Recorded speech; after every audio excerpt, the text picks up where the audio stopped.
ሰማዕቱ በህይወቴ ብዙ ነገር አድርጓል። ብዙ ነገር ከብዙ ነገር ጠብቆኛል። ከብዙ ነገር ሸፍኖኛል። በብዙ ነገር አየዋለሁ ሁሌ እንዳለና በወር እዛ ዝክር ላይ ማህበር ላይ መጥቼ ዘክር በሄድኩ ቁጥር ህይወቴ ላይ አንድ ነገር አያለሁ እና ደግሞ እውነትም ለካ ለወጣት የተሰጠ ሰማዕት ነው እንድልም ያደርገኛልና በስራ አጋጣሚ ላይ ብዙ ነገሮች ይፈጠራሉ እና ስራ ላይ ያለው ብር ይጠፋብኛል እና የሰጠው ሰው እንዳልሰጠው ይክደኛል። እንደሰጠው አውቃለሁ እንደሆነ አውቃለሁ ግን ያንን ነገር እኔ ጋር አይደለም ብሎ ይክደኛልና ለኔ ያ ጊዜ ከባድ ነበረ። አንደኛ መካዱ አለ፣ ሁለተኛ ደግሞ ያንን ብር ምን አድርጌ ነው መልሰው እንዴት አድርጌ ነው መልሰው ብዬ በጣም አስብ ጨነቅ ነበር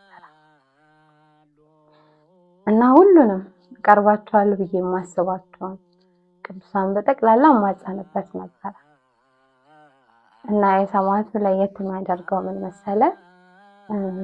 በለተቀኑ ዝክሩን ዘክረን ልክ መጨረሻ ላይ ምን አልኩትኝ? በቃ ሰማዕቱ የዛሬ ወር ስመጣ ለምስክርነት ቆሜ እንድመሰክርልህ አድርገኝ እና ከዚህ በኋላ አልጠይቅህም፣ አላነሳብህም። የልቤን ጭንቀት ታውቀዋለህ፣ ያለበትን ነገር ታውቀዋለህ። ስመጣ ለምስክርነት እንድቆም አድርገኝ አልኩትኝና በእኛ ማህበር ላይ ደግሞ ምን አለ? በተለምዶ ዘካሪ ተረኛ ዘካሪ ስላድኖን ቤት ይዞ ይሄዳል እና ደግሞ የሚገርም ነገር ተረኛ ዘካሪ አልነበርኩ። አጋጣሚ ተረኛ ዘካሪዋ አልመጣችም። ስለዚህ ምን ይሆናል? እኔ ጋር ይሆናል ስዕላት። ስለዚህ ሰማዕቱ ለአንድ ወር ያክል በቤቴ ላገኘው እና ልክ ስዕላድኖ እኔ ጋር እንደሚሆን ሲገባኝ በቃ የሆነ ተአምር እንደሚያደርግ እርግጠኛ ነበርኩኝና ስዕላድኖን ይዤ ሄድኩኝ። እንዳልኩ ነው በጣም ከባድ ሁኔታ ውስጥ ነኝ። ይሄንን ብር አግኝቼ የምመልስበት ምንም አይነት መንገድ ለኔ የለም። እዚህ ጋር ደግሞ ብሩ መመለስ አለብኝ እና የኔ ጸሎት ምንድነው? በምንም አድርጌ እንደማልመልሰው ታውቃለህ፣ ግን እዳይን ክፈልልኝ፣ አንተ በምታደርገው መንገድ አድርገህ እዳይን ክፈልልኝ ነበር የምለውና የሚገርምህ ያንን እዳ ለመክፈል ስትጨረጨር በጣም ብዙ ነገሮች አበላሽቻለሁ። በጣም ብዙ ነገሮች ውስጥ ገብቻለሁና የሚገርም ነገር የሶስት ወር ቤት ኪራይ አልከፈልኩም ነበር።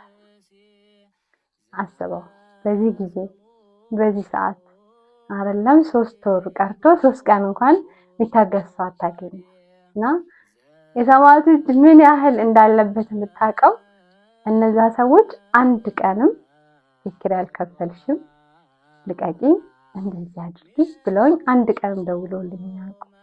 እኔ እንደው በቃ ካሁን ተደወለ ብዬ በጣም በስጋት ነበረ የምጨነቀውና በጣም ይገርመኝ ነበር። አንድም ቀን ማንም ምንም ብሎኝ አያውቅም።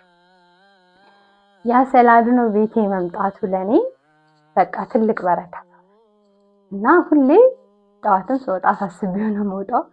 ስገባም በቃ ዝም አልክ ዛሬ ምንም አዲስ ነገር የለም ነው ሁሌ ብዬ የምለውና ምን አደረገ መሰለህ?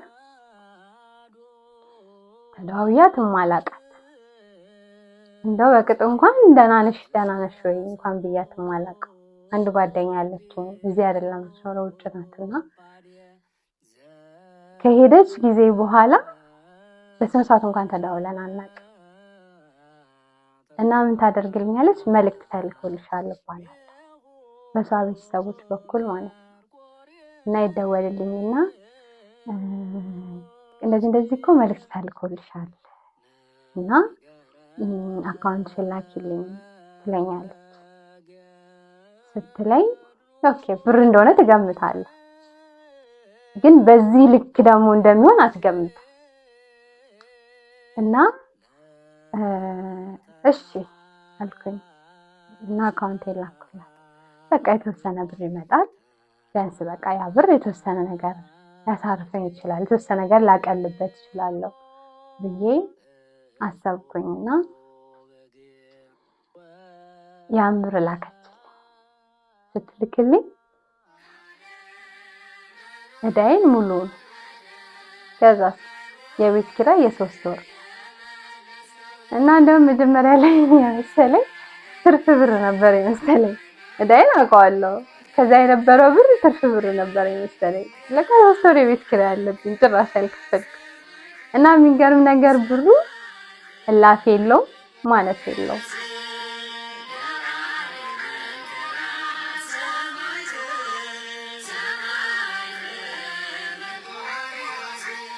እና በቃ በጣም ገረመኝ፣ በጣም ደነቀኝና ማለት እማረገው እምለው ነው ግራ የገባኝ። እጅግ በጣም የነበረውን የጭንቀት ጊዜ ልነግርህ አልችልም። በእውነት ነው የምልህና በጣም ብዙ የእንቅልፍ ማጣት ጊዜያቶች፣ በጣም ብዙ የመጨነቅ ጊዜያቶች፣ በጣም ብዙ ራስን የመጥላት ጊዜያቶችን አሳልፌበት ነበር በዛ ብርና